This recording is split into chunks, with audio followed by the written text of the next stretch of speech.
Bien, buenas noches a todos y a todas. Muchísimas gracias por estar aquí hoy presentes en este acto en el que conmemoramos el centenario del nacimiento de nuestro gran poeta, Julio Mariscal. Quiero agradeceros a todos vuestra asistencia, por supuesto, y a todos los poetas que están aquí presentes, su presencia para amenizar este acto, esta charla coloquio sobre Julio Mariscal. Para nosotros, Julio Mariscal es una referencia cultural y tenemos que mantener la memoria de la obra y la vida de Julio. Lo intentamos hacer de la mejor manera posible, dedicándole el mes de noviembre de manera generalizada a la literatura, a la cultura literaria en Arco de la Frontera, pero fundamentalmente el mes de noviembre, que es la fecha señalada en el calendario cultural en nuestra Delegación de Cultura, para rendir homenaje siempre a Julio. A Julio ya le hemos hecho bastantes homenajes y seguiremos haciéndolo. Tiene ya su busto monumental en la Corredera, su plaza con su nombre en la Corredera, e intentamos hacer y realizar una serie de actividades para darnos cuenta de la gran obra poética de nuestro vecino y poeta Julio Mariscal. Por lo tanto, hemos preparado una serie de actividades, esta en concreto es la tercera conferencia que damos para conmemorar este centenario, y fundamentalmente hoy también hemos inaugurado, aunque el cambio de hora nos lo ha echado a perder, lo tengo que reconocer, la exposición en la calle Escribano, que como sabéis la hemos puesto en funcionamiento a partir de hoy, la íbamos a inaugurar a las 8 de la tarde, pero cuando lo hicimos en el momento adecuado no nos dimos cuenta que habían cambiado la hora o que habría un cambio de hora, y evidentemente ahora no tiene la iluminación perfecta para poder disfrutarla. Por lo tanto, ya os transmito y os digo que a partir de mañana por la mañana y durante todo el mes de noviembre pues tendremos esa exposición dedicada a Julio Mariscal en la calle Escribano, en la que vamos a dar a conocer esa exposición no solamente a todas aquellas personas interesadas en querer verlo, sino a través de los centros educativos de nuestra localidad, a los que hemos invitado también para conocer a través de esta exposición la obra de Julio Mariscal. Bueno, yo ya me callo. Muchísimas gracias a todos y a todas, de verdad. Gracias a Pedro, gracias a María Jesús, María, la delegada de Cultura, por supuesto, a Sergio, el flamante ganador del premio Alcaraván de Poesía, a Paqui, a Pepa, a Jorge. Bueno, os habéis fijado la categoría literaria que tenemos aquí en estos sillones, ¿no? Sin más, muchísimas gracias a todos y le doy la palabra, creo que a Jorge, ¿no? Bien, gracias.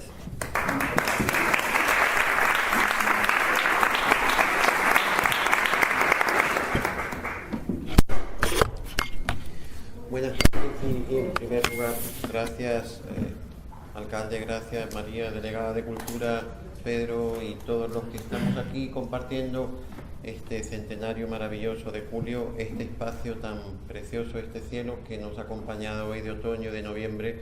Gracias a todas y todos los que estáis aquí presentes, porque en parte sois también una semilla y una simiente poética de todo aquello que Julio sembró. Yo no tuve la suerte de conocerlo porque en aquel noviembre del 77, cuando Julio nos dejó, yo era un infante y un niño que Arcos para mí era solamente la raíz y la sangre que todavía me corre y que está tan cercana, pero no tuve ese privilegio de estar con él. Sí que he conocido su poesía, que ha sido una parte importante de mi entrañamiento y de mi enraizamiento en Arcos, este pueblo que tanto quiero y que al mismo tiempo también me honró con hacerme hijo adoptivo, y que siempre llevo acá y allá, y que una noche más me agrada y me honra poder compartir con todas estas amigos, amigas que están conmigo, y escritoras y escritores, una noche tan entrañable como esta.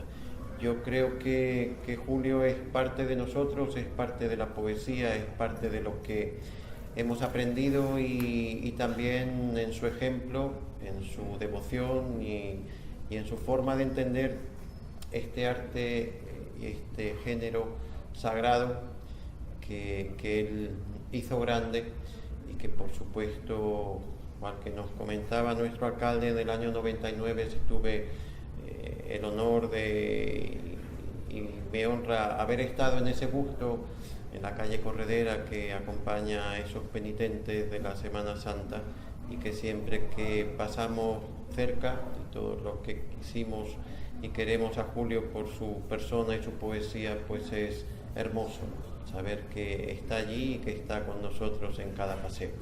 Yo como sé que somos un elenco de admiradores de Julio, no me demoro en la palabra, solamente de nuevo mi agradecimiento por estar aquí.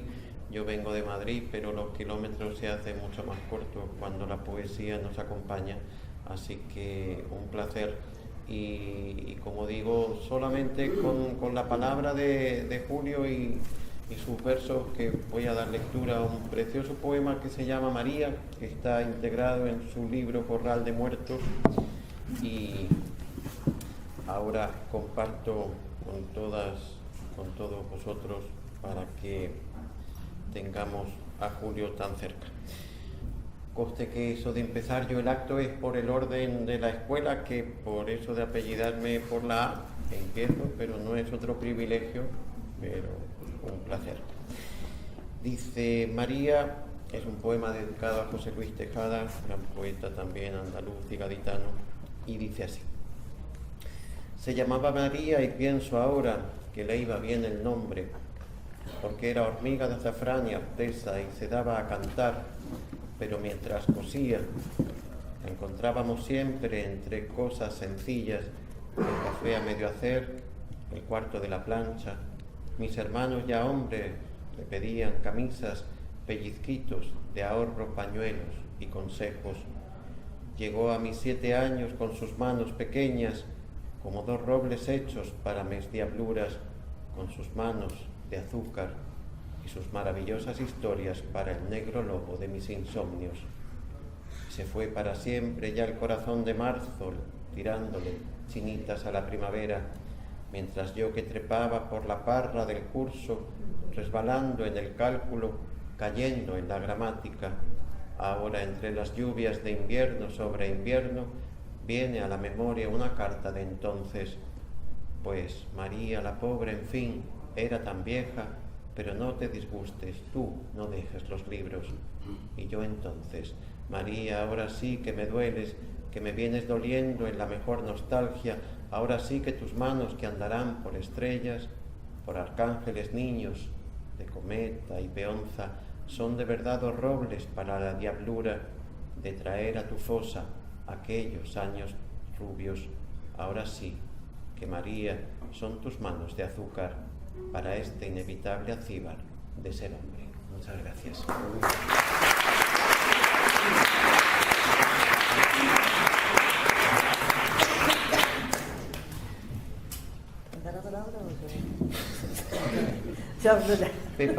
Pepa tiene la palabra.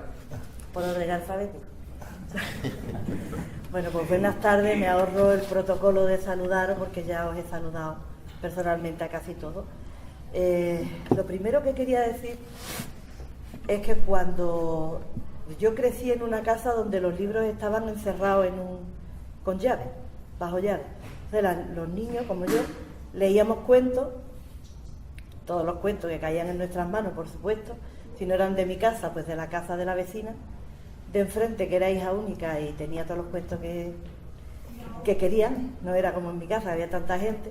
Quiero decir que no había una estantería llena de libros como ahora tenemos en las casas, ¿no? Entonces, había mucha aridez en cuanto a la poesía. Por ejemplo, yo leía los 5 de Enid Blyton y ese tipo de cosas. Y mi padre solía leer la selección de los Reader's Digest y esa era la historia. Luego yo iba al colegio y el libro de lengua nos ponían ejemplos de figuras literarias, metonimia, sinézoque, el hipérbaton y todo eso, con unos pequeños versos, unos estrofas, ¿no?, que eran generalmente de poetas muy románticos, ¿no? Siempre recuerdo a Zorrilla con aquello de o arráncame el corazón o ámame porque te adoro, ¿no? Este tipo de versos, ¿no? Esos versos no eran para escribirlo en el cuaderno, desde luego, Entonces, con 14 años, cayó en mis manos el libro de poemas a Soledad y yo leí. Entonces yo tenía 15 años.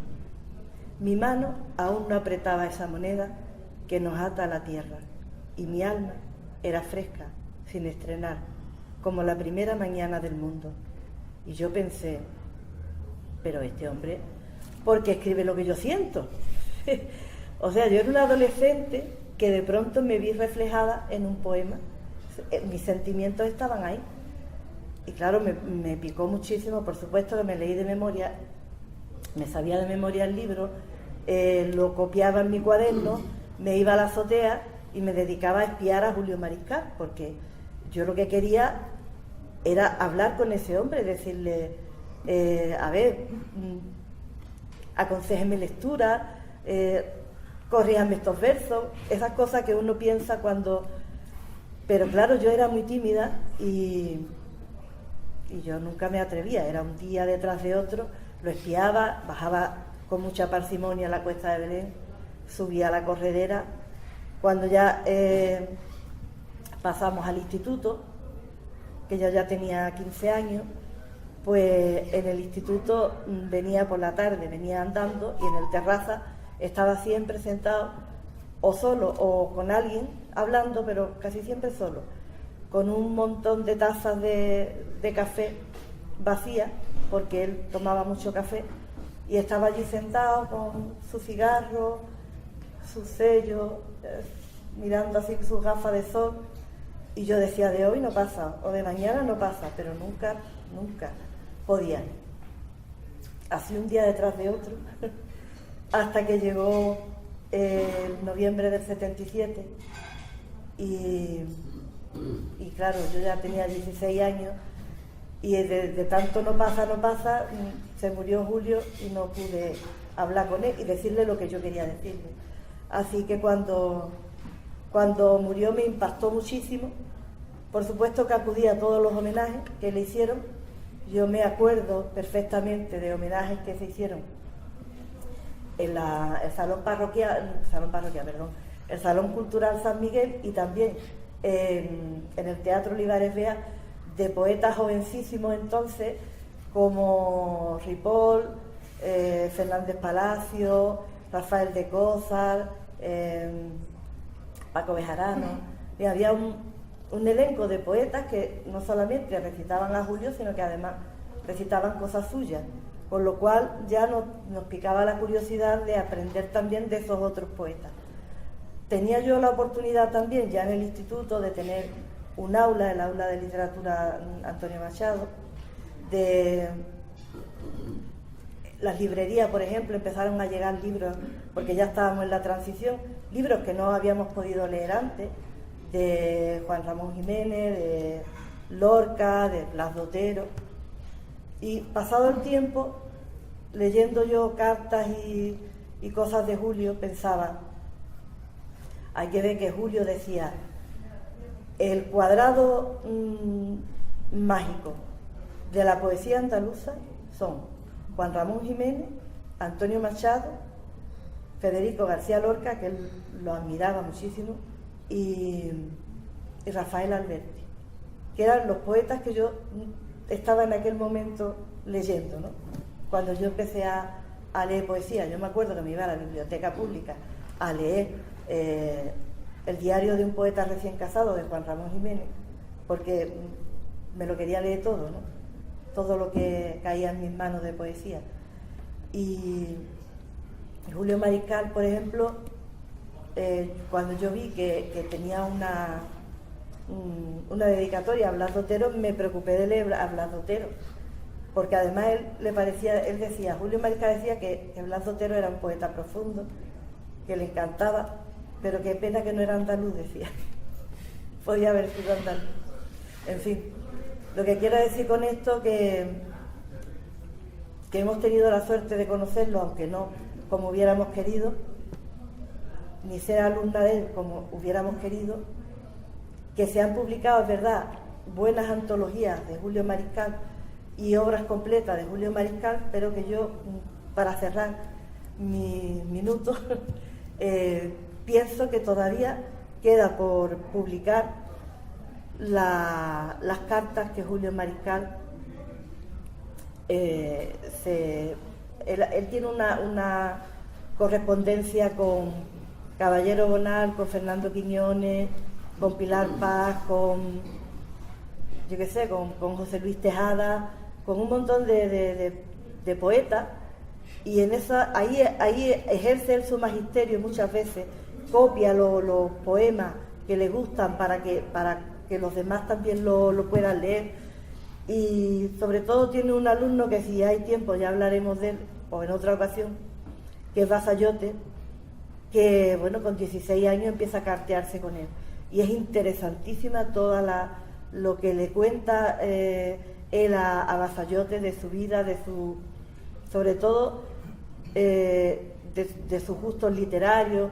Y yo creo que Julio Mariscal se merece un libro, sobre todo para los apasionados de Julio Mariscal y los estudiosos, un libro donde toda la parte, digamos, epistolar esté ahí contemplada, para que se pueda seguir estudiando y conociendo la figura literaria de Julio Mariscal.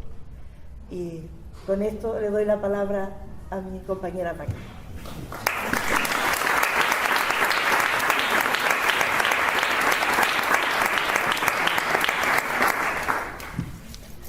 Buenas noches a todos y a todas. Lo primero, deciros que para mí es un privilegio estar aquí compartiendo este coloquio con todos los poetas. Y yo, para no aturrullarme, porque sé que me voy a poner cada vez más nerviosa, voy a leer lo que traía preparado para no meter tanto la pata. Bueno, conociendo la vida y la obra del poeta. A Julio Mariscal lo voy conociendo a trompicones, y gracias a que en el pueblo, como decía Pepa, se suceden homenajes, conferencias, veladas literarias y actos a los que asisto a todos los que puedo. Estos actos despiertan en mí la curiosidad de saber más de aquel hombre apuesto, un dandy que decía mi padre, sentado en el terraza, recuerdo nítido por repetido, frente a un café y muchas habladurías. Vamos a dejar. Chica.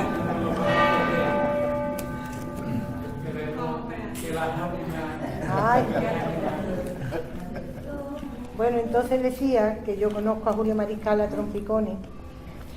Lo primero que conozco es el nombre y los apellidos por mi padre, ya lo dije en una conferencia y en un artículo en el periódico, y que después lo voy conociendo gracias a las veladas literarias, a los actos conmemorativos después de su muerte y demás. Digo que todas estas charlas a las que asisto despiertan en mí la curiosidad de saber más de aquel hombre apuesto, un dandy que decía mi padre, sentado en el terraza, recuerdo nítido por repetido frente a un café y muchas habladurías. Será hace 4 años, para la preparación de una conferencia, mi reencuentro con Julio Mariscal, cuando definitivamente retomo su nombre y sus poemas, su obra en toda su dimensión. Para entonces ya tengo una edad. Releo Corral de Muertos, que me estaba acordando porque Pepa decía que entonces cuando muere Julio Mariscal teníamos 16 años. Yo soy mayor que Pepa 3 días, entonces tengo la misma edad que ella. Y es muy diferente la lectura que yo empiezo a hacer en los años de adolescencia y de juventud a la que después hago con unos 57 años, que es cuando yo hago la conferencia de mi reencuentro con Julio Mariscal. Entonces ya mi visión de todo ha cambiado, como es natural. Entonces decía que releo Corral de Muertos y ahora sí que me duelen los muertos. Ya tengo las cosas valladas por el tiempo y el recuerdo. Esta frase la tomo de los primeros versos del poeta Primer Amor, del libro Trébol de 4 hojas. Ahora coincido con Julio en el tiempo de la nostalgia, de echar de menos y en falta a todo aquello que ha formado parte de nuestras vidas, la escuela, los padres ausentes, los hermanos. Es tiempo de memoria. Me reencuentro con un Julio retratista del mundo rural, el pueblo, ya sabéis. El campo, el paisaje, el hombre y la miseria, su conformismo frente a la bota del cacique, las plantas y las flores amables, el jaramago, la zarigüeya, las amapolas, pero también el esparto, el ciprés, las ortigas y el grisantemo. La dicotomía en el sentido figurado, en la utilización de los animales, lo bueno y lo bello en el loco aletear de la alondra o el colibrí dorando la mañana, lo malo y lo doloroso en la culebra gorda o en las abejas de pudor o en el alacrán de junio. Julio, monolito de pena, por la culebra negra del pecado, esa pena negra que lo azota, hombre desdichado que sufre por su homosexualidad, por su condición, que su condición religiosa le agrava, ¿no? Y por la época en que le tocó vivir. Tan ancho el mundo y no cabemos en él, pero no solo el mundo, también el pueblo, ese bosque de lengua que nos cela como alfanje de gritos emboscados. La sangre, el corazón y el costado son los tres símbolos que Julio utiliza para describirnos su mundo interior. El alma, lo trascendente, no lo libera de su sufrimiento, ni le aporta ningún consuelo, es más, solo se acuerda de ella en contadas ocasiones, y solo es fresca y pura cuando tiene 15 años. Pero cuando llega a la edad adulta, el alma no es más que babas, sombras y pezuñas, o un lugar donde se aloja la pena o donde clavarse las uñas. La sangre es otra constante en todos sus poemas. Fluye como motor de la vida y la muerte, el drama y el dolor, lo bueno y lo peor. Sangre, vínculo de lo sagrado, de lo esencial, desde el punto de vista religioso. Sangre personificada, dramatizada, doliente, mala sangre. Esto en mi conferencia, por supuesto, yo lo voy lo voy justificando de alguna manera, de donde cojo yo todo estas imágenes. Del corazón, lo bueno que tiene el corazón de poeta, siempre niño, corazón loco cuerdo, corazón compartido, fugitivo, como el corazón de Cristo. Del costado, para entender por qué utiliza el término y la importancia que adquiere la palabra, hay que tener en cuenta su dimensión religiosa y la similitud que hace con el costado de Cristo para dimensionar su insoportable dolor. Jesús, crucificado, muere por la última lanzada del soldado sobre su costado. Es entonces cuando Jesús tiene su última expiración. Su último suspiro le vendrá a Julio también por el costado, como a Cristo. Llegará un día donde todo se acabe, clavado, quieto en el costado. Con Julio reconozco a ese Cristo humanizado de quinta palabra. Necesita de su humanidad para que comprenda su dolor, su amargura, su soledad o su pena, aunque no pueda sanarlo ni salvarlo. Perdona, pero es que yo aquí veo un poquito regular, ¿eh? Pero bueno, pues hasta aquí la conferencia, pero estamos en el noviembre literario de 2022. Encima de la mesa tengo folios escritos a mano que voy pasando al ordenador, una historia que poco a poco va a ser contada. Junto a los folios, un cuaderno con anotaciones y reflexiones. Al azar, releo algunas de estas reflexiones y vuelvo a encontrarme con mi padre, con el dolor del costado de Julio, que ahora es el mío. Mi padre, que había muerto años antes de la conferencia de los reencuentros, antes de que apareciera en ella el apartado del costado. Convencida de que todo ocurre por algo y que el universo confabula para que así sea, y haciendo alarde de valentía no exenta de dudas, miedos e inseguridades, hoy cierro el círculo con mi padre, con Julio, con el dolor insoportable del costado que un día, sin yo saberlo, rememoro varios días después de regresar de un viaje a París, ya programado y por imperativo de mi madre, justo el día después de enterrar a mi padre. Y os voy a leer lo que casualmente, después de hablar con Pedro Sevilla de lo que ya hace la conferencia, yo releo entonces. me vaya a perdonar los poetas, y porque, como me decía antes María Jesús, si las cosas se dicen de corazón, esto es una cosa que yo escribo, yo lo llamo una, vamos a decirlo, reflexión, porque esto a lo mejor es hasta un mamarrazo, pero que bueno, que esto no está ni corregido ni nada, es lo que me salió y quiero compartirlo con vosotros, porque María Jesús dice que eso está guay. Gracias, María Jesús. Se llama París. Paseé mi tristeza por los campos elíseos. Llené la gran avenida de amargura. Subí a la torre del cielo y no alcancé ninguna gloria. Me cogías de la mano, me hacía reír. Me había evaporado en aquel barco por el Sena. La foto, aquella fotografía en la que unos labios pintan una sonrisa, aquella en la que no cabe más tristeza en mis ojos, solo es papel. Nada tenía sentido, ni el amor en la ciudad del amor. Montmartre se desdibujó en las acuarelas. Compramos un paisaje. Suspendida de tu brazo visitaba Notre Dame y quise engullir los colores de la vidriera para que diesen vida, color a mi alma. Todo se quedaba en mi garganta, era la pena negra, el dolor del costado, la muerte triunfal que me recordaba que te perdía para siempre, Padre. En París yo estuve tan muerta como tú. Fui una marioneta a la que zarandearon por la gran avenida de los Campos Elíseos. Solo las fotografías me dicen que un día, quizás, estuve en París. Nada más, muchas gracias.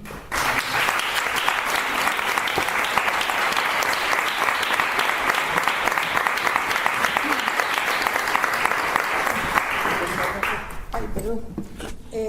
Tiene la palabra Sergio. Muchas gracias. Me quedamos igual. Nada, estábamos digiriendo el poema, la reflexión. Bueno, yo he planteado... Bueno, primero de todo quiero dar las gracias, ¿no? No me voy a quedar sin dar las gracias. Estoy aquí por una casualidad, puedo decir, un mérito y casualidad.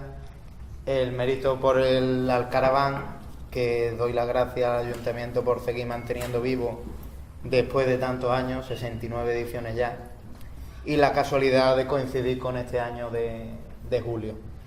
He planteado mi intervención en 3 puntos. El primero, cómo llego yo a julio. El segundo, qué supone julio para mí. Y el tercero, pues un pequeño poema que he escrito en homenaje a su figura. Yo llego a julio gracias a una persona que hemos perdido este año, compañero de mi padre, que hace ya algunos años me dijo: si de verdad quieres dedicarte a escribir, si de verdad sientes la poesía, necesitas ahorrarte lecturas innecesarias, necesitas centrarte en el camino correcto, y tienes que leer a José Mateo, tienes que leer a Pedro Sevilla, tienes que leer a Gil Albert y tienes que leer a este hombre. Y en un bolsito que llevaba él, pues lo sacó el libro que tenía ahora Jorge, La mano abierta, la recopilación de sus mejores poemas. Este hombre no era otro que el poeta de aquí de Arco, Antonio Apresa, al que le dedico un abrazo de corazón y este pequeño homenaje. Antonio me presenta a Julio, y Julio entra en mi vida pues como una inspiración, como la ruptura de una puerta, como una forma de ver que era la poesía, y en cuántas cosas me estaba equivocando yo al creerme que lo que estaba haciendo lo estaba haciendo bien.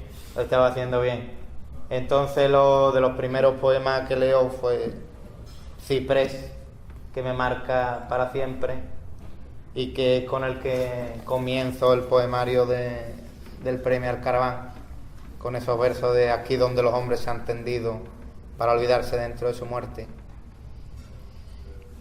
Y son versos que, como ha dicho antes aquí la compañera, me hacen ver quiénes son los muertos y lo que significa lo que significa la muerte, lo que significa la vida y lo que es la poesía. Para mí Julio es humildad, es tierra, es sabor a pueblo, es sencillez, saber decir las cosas, saber estar en el mundo también, y saber aún a pesar de las dificultades sobreponerse a los golpes que nos da la vida. El poema que le dedico pues es también humilde, no vamos a decirle mamarracho, ¿no? Pero es humilde y sencillo. A Julio Mariscal Montes. A través de esta fina llovizna de noviembre veo a un viejo maestro atravesar la calle. El fuego de un cigarro le calienta la cara y un verso a media voz se dibuja en sus labios. El pueblo, ya sabéis. Atrás quedan la fuente, la plaza de la iglesia, los grises adoquines barnizados de lluvia, los juegos de los niños, el luto de las viejas, el sacristán y el cabo, la escuela, el pan, su sombra, lo de todos los días. Si lo para un vecino, saluda con respeto, abriendo su sonrisa como un paraguas limpio, sin dejar que se vea que dentro las espinas de soledad y de hambre le muerden las entrañas. Aún hoy, sobre tu ausencia, pasan hombres oscuros, pero tú sigues siendo la luz entre sus sombras. Tu sangre no envenena la tierra agradecida, y tu memoria no es un nombre sobre el mármol, sino un ciprés altivo, salvado por tu altura, del destino de ser cubierto por la tierra de este corral de muertos, donde tarde o temprano todos acabaremos. Muchas gracias.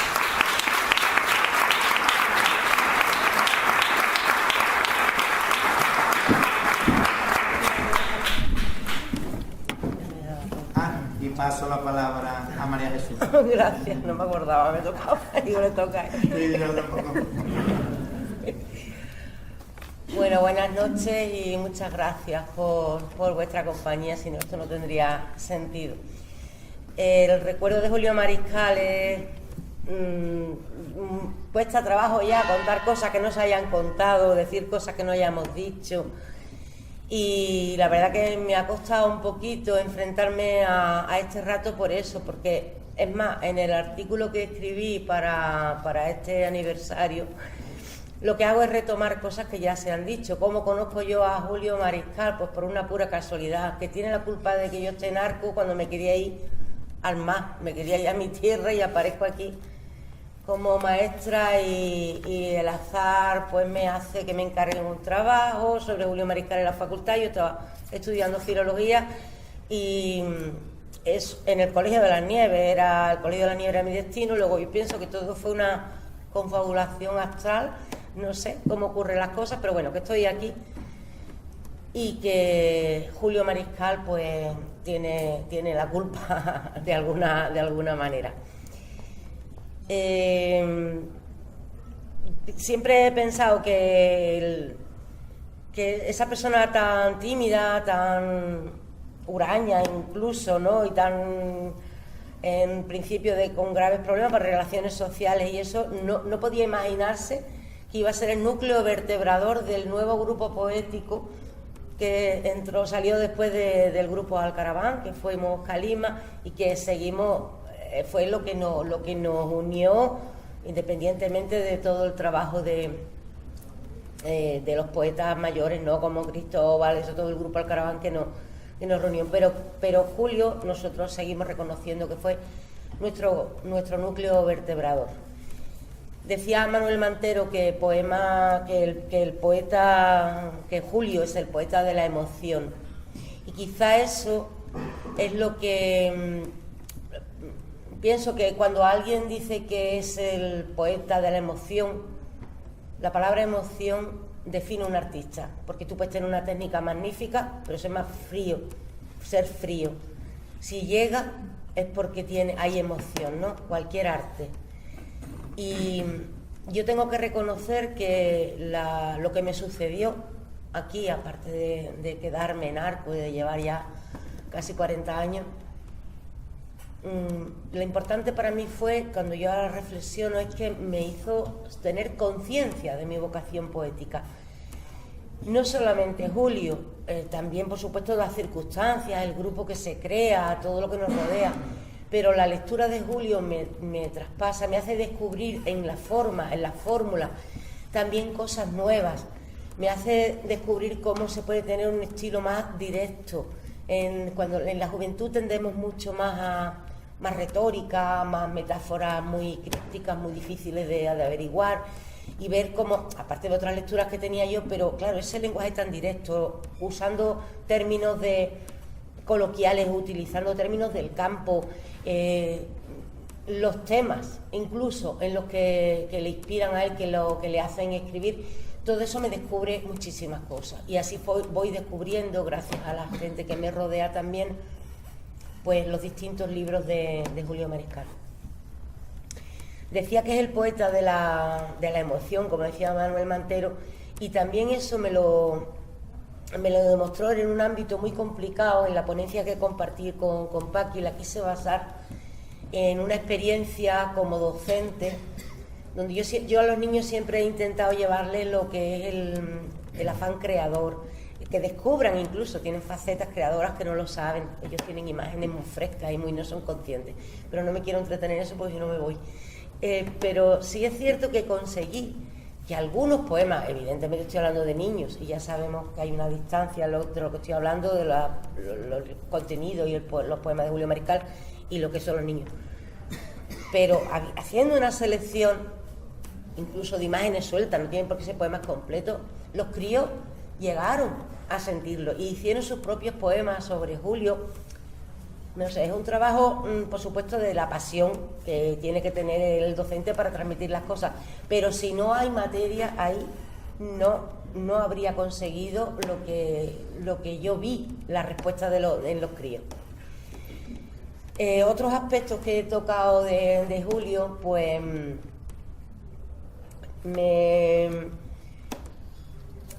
a ver cómo lo digo. Aquilino Duque, en el artículo que se ha rescatado para este aniversario en el periódico, comentaba, aparte de las influencias reconocidas que hay en Julio, tanto de Antonio Machado, Ricardo Molina, César Vallejo, en fin, que hay muchos, están muy claras, ¿no? Pero él comenta específicamente que con quien no tiene nada que ver Julio es con Luis Cernuda. Dice, y eso está para la gente que confunde, dice literalmente, la literatura con las témporas. Bueno, pues yo confundí la literatura con las témporas porque en una de las conferencias que di sobre Julio Mariscal en noviembre, no recuerdo ahora la fecha, lo tengo por aquí apuntado, pero no quiero ver la chuleta. Yo la centro precisamente en coincidencias que yo aprecio. Yo soy devota de Luis Cernuda también, y no sé, es una casualidad. Evidentemente puede parecer facilona esa comparativa, ¿no? Por su condición. Independientemente de eso, de ciertas coincidencias, su dandismo en los dos, ¿no? Ciertos narcisismos que se podían permitir, porque los dos eran muy atractivos. Esos son huraños también en su forma, son de difíciles relaciones sociales, un destierro en distintos niveles. Pero a lo que a mí me llama la atención un día, que no es una cosa que yo haya preparado, sino que yo venía madurando, es que tratamiento de temas universales como son la soledad, el amor, la muerte, el deseo, Dios, el tratamiento que en muchos casos tienen desde la perspectiva de Cernuda y de Mariscal me parecen similares, que hay cierta concomitancia. Yo no digo que sea una influencia total, porque ya digo que son tan demostradas la influencia de Lorca, que Lorca por supuesto nunca tiene ese sentimiento de culpa. Lorca es esos simbolismos, ¿no?, que él utiliza, ¿no?, y el caballo garañón y el toro, igual que Miguel Hernández, que por cierto el otro día leyendo encontré un verso de Miguel Hernández pero tiene que ver más con la tierra, con lo pequeño, con la importancia de la hormiga, de la hoz, que también está en Julio Mariscal, y la influencia de Miguel Hernández también está demostrada. En esa conferencia yo voy justificando, además la titulo Apuntes, porque es verdad que según voy trabajando en eso voy viendo más coincidencias, más cosas, y lo voy contrastando, por supuesto, con versos, con poemas de cada uno de ellos.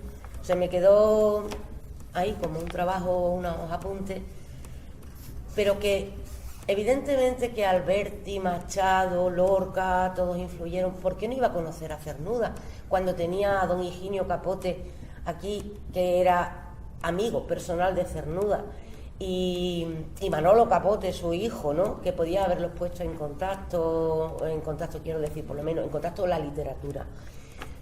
¿Por qué no había de ser? Entonces, yo nada más que me atrevo a apuntar con toda la humildad del mundo ciertas coincidencias en las perspectivas del tratamiento, en los símbolos incluso hay parecidos, símbolos como pues el muro, la arena, en fin, no es el momento de entretenerme en esto.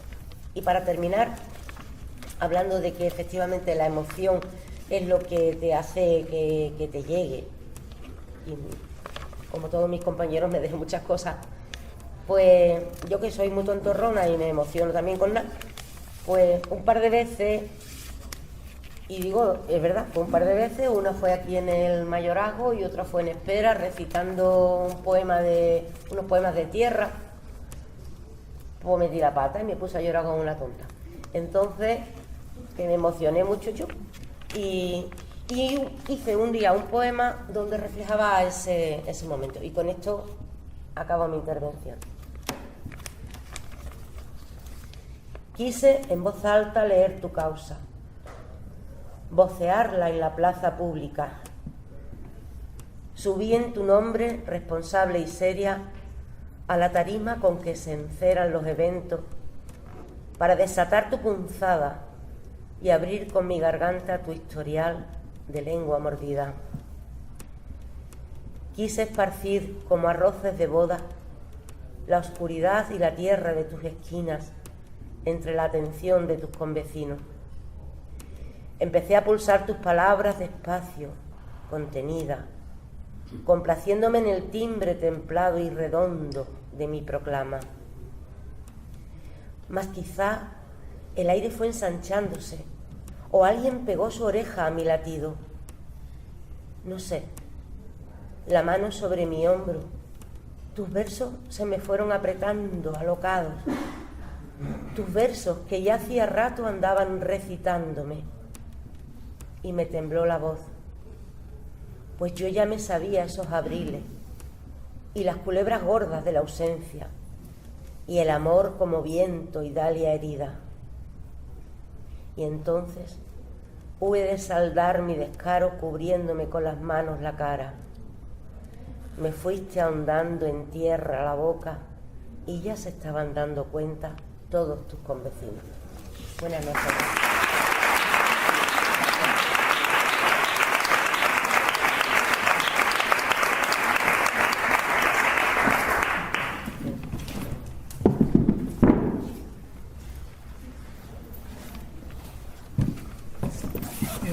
Buenas noches, yo quiero manifestar mi alegría por formar parte de este sexteto.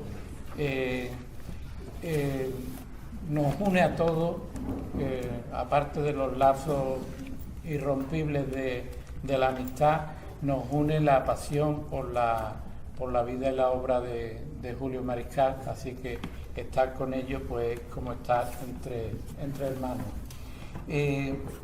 Yo voy a leer un trozo del prólogo que hice a este libro.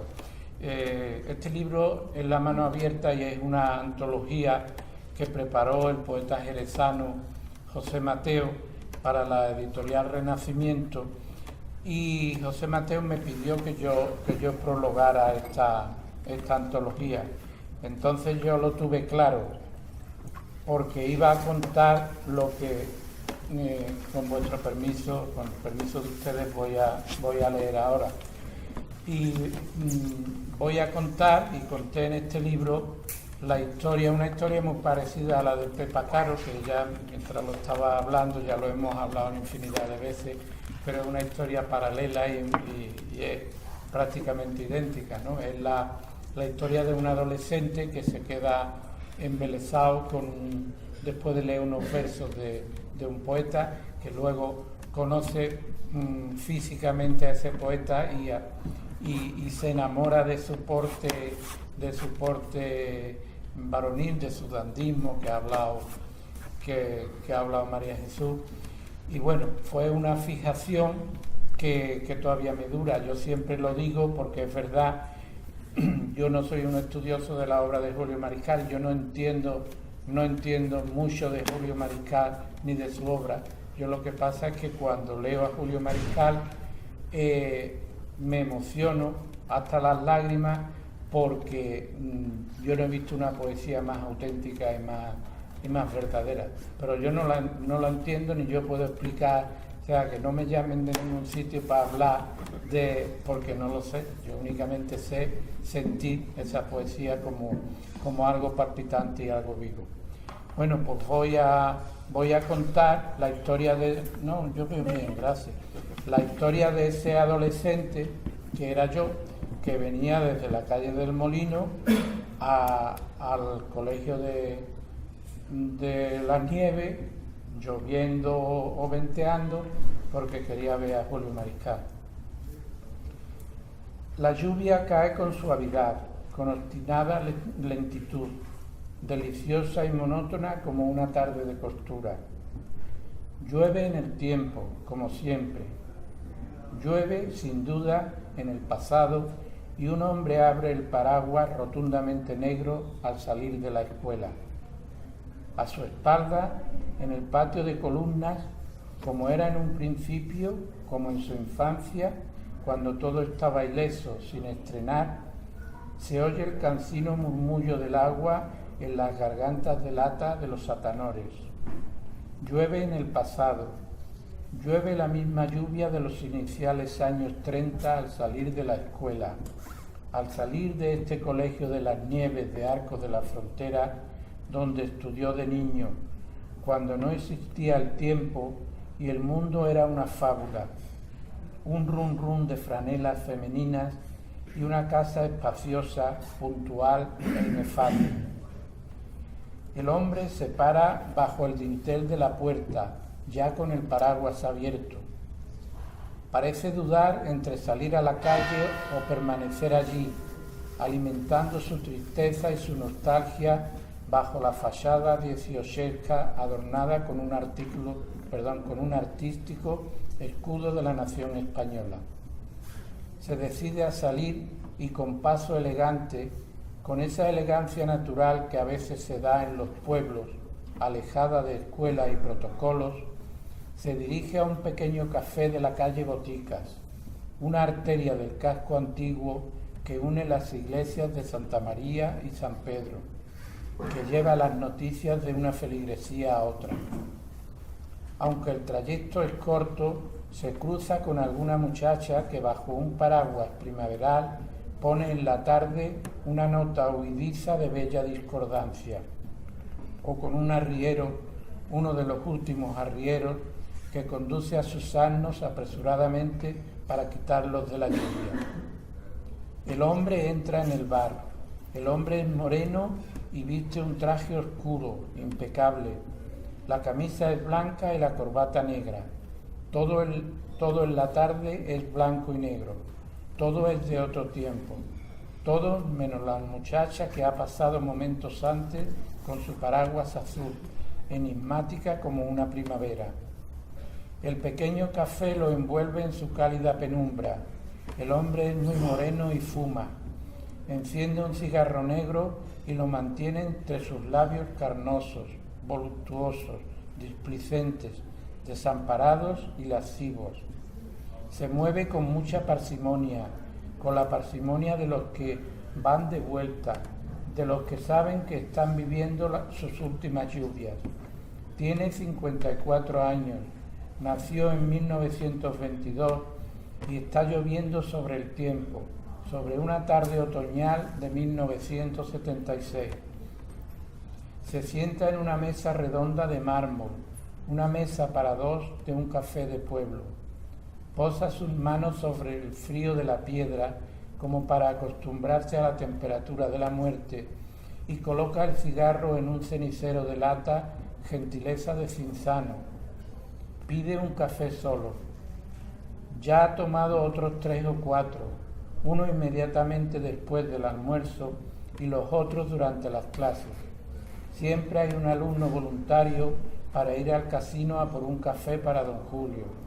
Así se quita un rato de la clase desganada y tortuosa. Don Julio bebe el café y fuma, todo muy despacio, como si ya estuviera muerto y tomara café y cigarrillos en una tarde de lluvia, en otro tiempo. En la radio acaban de dar las 6 y el locutor abre el informativo correspondiente a esa hora, informando de un nuevo asesinato terrorista en algún pueblo del norte de complicada nombradía. Los pocos clientes comentan la noticia cansinamente, con algún que otro improperio o alguna referencia a la guerra civil y su posible retorno, cual torna la cigüeña al campanario. En la torre de Santa María suenan 6 campanadas e inmediatamente después suenan en la de San Pedro. Las campanadas suenan también en el tiempo, como la lluvia.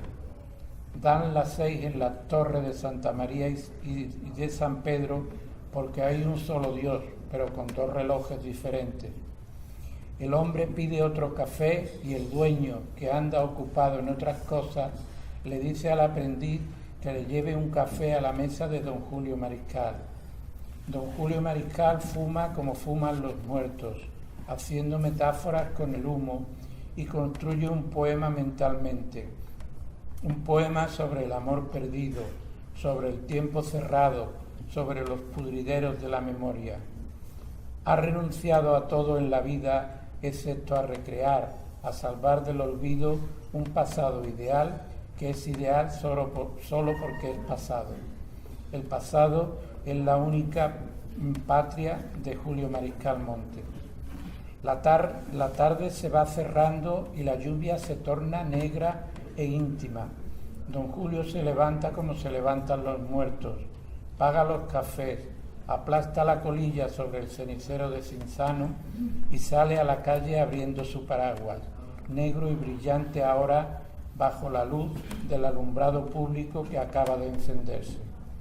Sus pasos le llevan ya hasta su casa, en la cuesta de Belén, a la entrada del casco antiguo, pero antes debe cruzar el callejón de las monjas, donde la lluvia se torna bíblica y se arroja en cataratas desde las alturas de la iglesia de Santa María.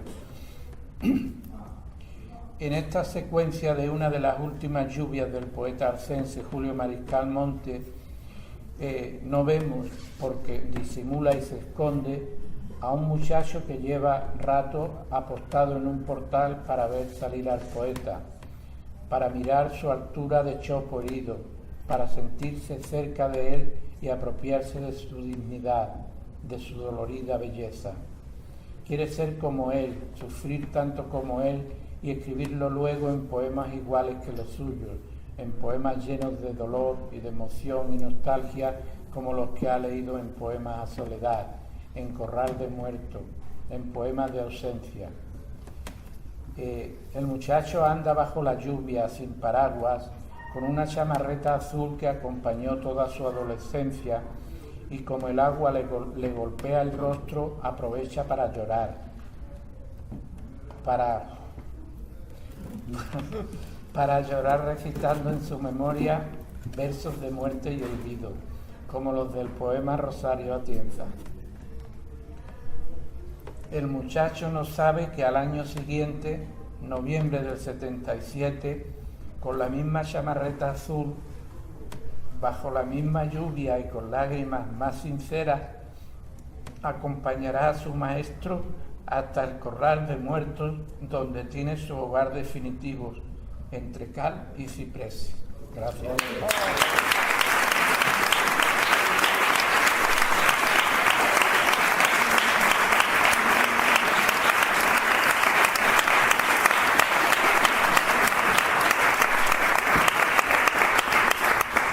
Bueno, pues ya para cerrar el acto van a venir aquí algunas integrantes de Entreteras Teatro, que nos van a recitar algunos poemas de Julio. Agradecer una vez más a todos y a toda vuestra presencia, también a los poetas y a las poetas que nos acompañan hoy.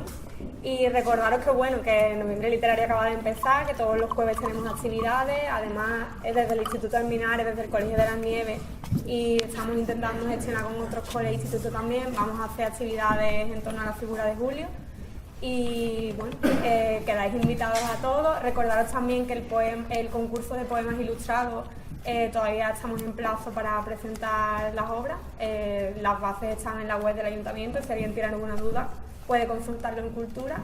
Y nada más, le dejo la palabra a Entretela. Y no se me olvide, Paqui, no más racional.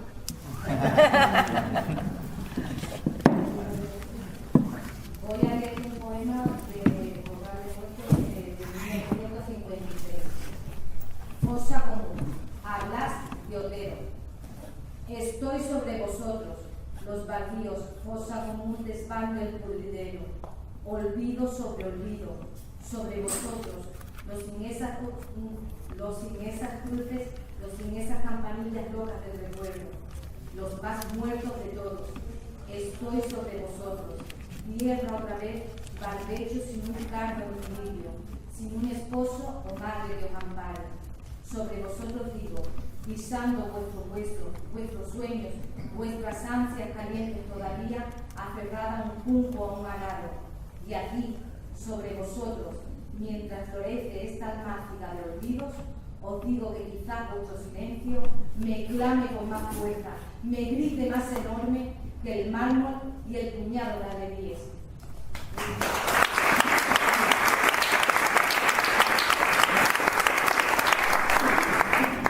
Voy a leer uno de todos los sonetos de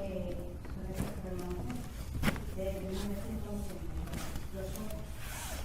Estos ojos que he tenido tan lejanos, tan ausentes, tan ricos de sosiego, se llenan de risas y de fuego con la que de mi serrano.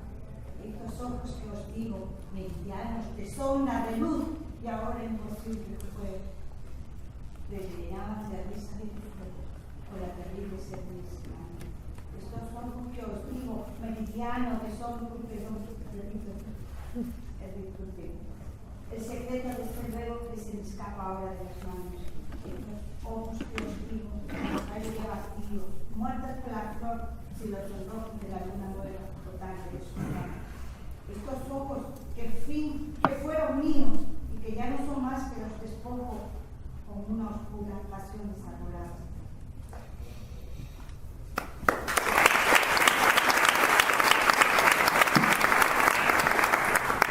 Bueno, pues yo voy a leer una poesía del libro Poemas de ausencia del año 1957. Viviste para siempre y te marchaste breve entre los pinos.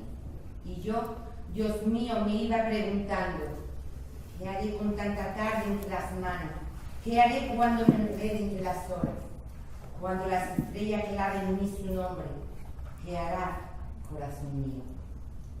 Y ahora, ya el tiempo, alfán entre nosotros, me sigo preguntando, ¿qué haré con tanta tarde, con tanto corazón, con tanto barro, si no tengo tus ojos para alzar?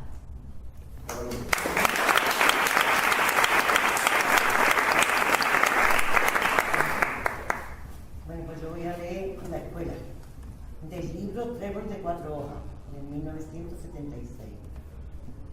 Yo recuerdo la escuela como un lirio, como una mariposa de colores, el beso de mi madre a la partida, el beso de mi madre a la llegada, y entre uno y otro beso, mandil blanco, y la bondad que se escapaba a chorro de aquel don Laureano, siempre serio, con el puntero y el abecedario.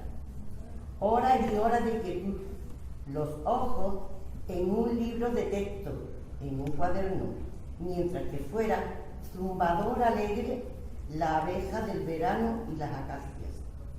Allí, en aquella estancia de paredes desnudas, se iba cuajando mi primer deseo, la avispa de un te quiero, aún ignorada, pero llamando ya en mi sangre niña.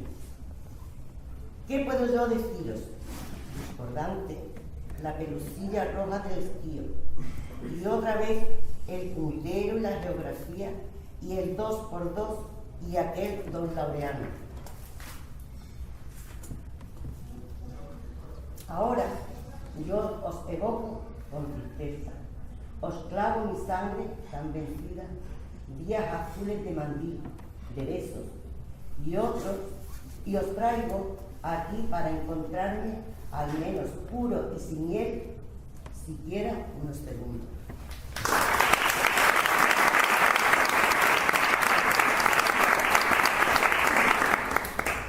Yo voy a leer de su libro Tierra de 1965, titulado ¿Por qué tú eras lo otro? Porque tú eras lo otro. Yo iba buscando ramos de verbena, niñas en flor para mi sangre boba. Me encontré contigo, raíz de selva oscura, donde el grito viene de más abajo que la sangre. Porque yo no quería, y puse en mi cabeza las cenizas del mundo, la cordura, la vida chata de lo razonable, y vestí la alegría de mis ojos con el ocre y el veto del pecado. Pero tú estabas, sombra, llenándome de pájaros la huida, clavándome en el suelo por mirarte, por verte sonreír o por verte sentir mordiéndome los caños del sosiego. Y tuve que seguir, todavía corazón en el filo del abismo. Quisiera no seguir porque tú eras lo otro, y estoy queriendo tanto que me asombro de poderte llevar dentro del pecho, de pensar cómo cabes en mi boca, de sentirte tan breve que te pude esconder en mi sollozo.